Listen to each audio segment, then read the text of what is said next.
అందరికీ నమస్కారం. నేను మీ లక్ష్మి. ఫోక్సో చట్టం కింద జానీ మాస్టర్ గారు రీసెంట్ గా జైలుకు వెళ్ళి బెయిల్ మీద రాడు అనుకున్న వ్యక్తి ఇప్పుడు బయటకు వచ్చేసారు. సో వచ్చేసిన తర్వాత ఇండస్ట్రీకి సంబంధించి సస్పెన్షన్ అండ్ జనసేనకు సంబంధించి కూడా సస్పెన్షన్ జరిగింది కాబట్టి మళ్ళీ ఇండస్ట్రీలోకి వెళ్ళే ఛాన్సెస్ ఉన్నాయా లేదా మళ్ళీ జైలుకు వెళ్ళే పరిస్థితులు కనిపిస్తున్నాయా అనేది మనతో మాట్లాడడానికి ప్రస్తుతం నటికుమార్ గారు మనతో పాటుగా ఉన్నారు.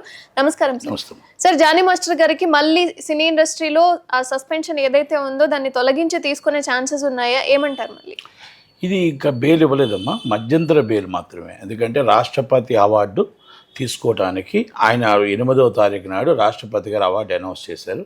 8వ తారీఖు రాష్ట్రపతి అవార్డు కంపల్సరీ తీసుకోవాలి కాబట్టి ఆ అభ్యంతరం మేరకు ఆయన అవార్డు మాత్రం వెళ్ళి తీసుకోవాలి. ఎక్కడ ప్రెస్లో కానీ ఎవరితో మాట్లాడడం కానీ ఎక్కడ కూడా ఎవరితో ప్రెస్లో కానీ కేసు కోసం మాట్లాడడం కానీ చేయడానికి లేదు.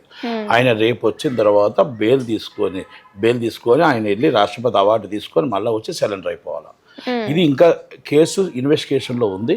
కేసు ఇన్వెస్టిగేషన్లో కోర్టు వారు రెగ్యులర్ బెయిల్ 7th సోమవారం నాడు రెగ్యులర్ బెయిల్ కోర్టు వారు ఇస్తారా లేకపోతే మళ్ళీ ఇంకొంచెం టైం పడుతుందా ఏంటనేది it's a take out time. చట్టం పరిధిలో ఉంది కాబట్టి మనం మాట్లాడడానికి ఇన్వెస్టిగేషన్ నడుస్తుంది. ఓకే, ఇవన్నీ కాకుండా మనం ఛాంబర్ వారు మేము ఫస్ట్ నుంచి చెప్తున్నారు. ఛాంబర్ అవ్వచ్చు, కమిటీ అవ్వచ్చు, వాళ్ళ కమిటీలో ప్రామాణికత లేదు. ఆ కమిటీ వన్ సైడ్ చేసింది. కమిటీలో ఆల్రెడీ ఒక స్టార్ హీరో ఉన్నారు, స్టార్ డైరెక్టర్ ఉన్నారు అని ఆమె ఝాన్సీ గారు చెప్పడం, అక్కడ ఎవరైతే ఉన్నారో వివేక్ కూచిపట్ల ఆమెకు మొత్తం వర్క్ ఇస్తాడు, ఆమెకు సపోర్ట్ చేస్తారంటే ఆల్రెడీ కమిటీ సపోర్టెడ్. అంటే భరద్వాజ్ గారు వీళ్ళంతా కలిపి ఒక జానీ మాస్టర్ని ఇరికిచ్చారు అనేది కొంతమంది కుట్రకోణం చేశారు అనేది మనం ఫస్ట్ నుంచి చెప్తున్నాం. ఆమె దాంట్లో కూడా కొన్ని తప్పులు ఉన్నాయి. ఆమె కూడా మొత్తం టోటల్గా 18+ వాళ్ళకి మాత్రమే D12 D11లో వస్తాయి. ఆ కాగితాలు కూడా అన్ని బయటపడుతున్నాయి. అలాగే date of birth is wrong ఉంది. ఒక దాంట్లో 99, ఒక దాంట్లో 98, ఒక దాంట్లో 93 అలాగే ఉన్నాయి. 2003 బాండ్ ఉంది.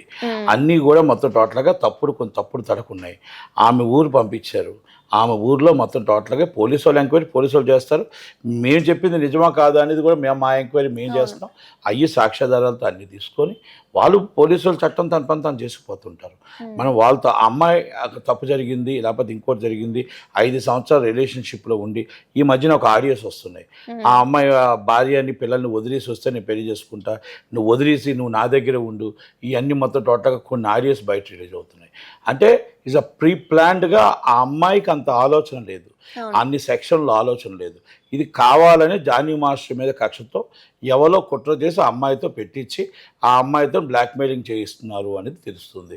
అది పోలీసు వారు ఇన్వెస్టిగేషన్ చేస్తున్నారు, కోర్టు వారు తీరుస్తారు.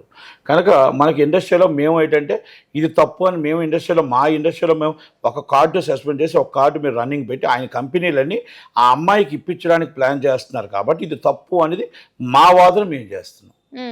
ఇండస్ట్రీలో ఇలాంటివి రేపు ఉదయాన్ని ఇలాంటి దాన్ని మనం ప్రోత్సహించుకుంటూ వస్తే మనకు మొత్తం రేపు చులకన భావన అయిపోతాం, రేపు ఇబ్బందుల్లో పడతాం అని చెప్తున్నాం. ఆ విషయంలోనే కొండా సురేఖ గారి వ్యాఖ్యలు అవ్వచ్చు, ఇండస్ట్రీ మొత్తం ఒకటైంది. కానీ నేను ఒకటే చెప్తున్నా, మనం ఏదైనా సరే మనం అంతకుముందు రేణుదేశాయ్ గారిని అనేటప్పుడు 3 భార్యలు అని చెప్పి ఇబ్బంది పెడుతున్నప్పుడు ఆ రోజు ఆమె కన్నీళ్ళు పెట్టుకొని నేను పొలిటికల్లో లేను, నన్ను ఎందుకు లాగుతున్నారని బాధపడుతున్నప్పుడు ఈ ఇండస్ట్రీ అంతా వచ్చి ఉంటే ఎంత చులకన భావం లేకుండా ఉండేది.